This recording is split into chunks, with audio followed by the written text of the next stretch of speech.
Hello J-Loves! It's lunchtime na. Kain na tayo. Ito ang mga pagkain na na-prepare ko. Masarap na pork chop, mainit na kanin, sauce para sa pork chop, carrots with pipino, at fresh na lettuce.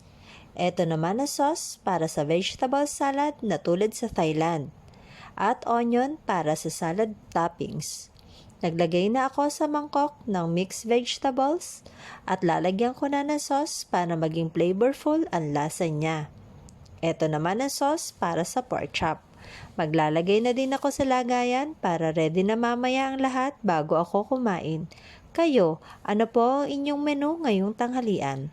Kahit ano pa yan ay magpasalamat tayo sa biyaya na binigay sa atin ngayong araw. Eto nga, isawsaw na natin ang pork chop sa sauce at tikman natin. Ang sarap! Haluin muna natin ang salad para well combined ang gulay sa sauce.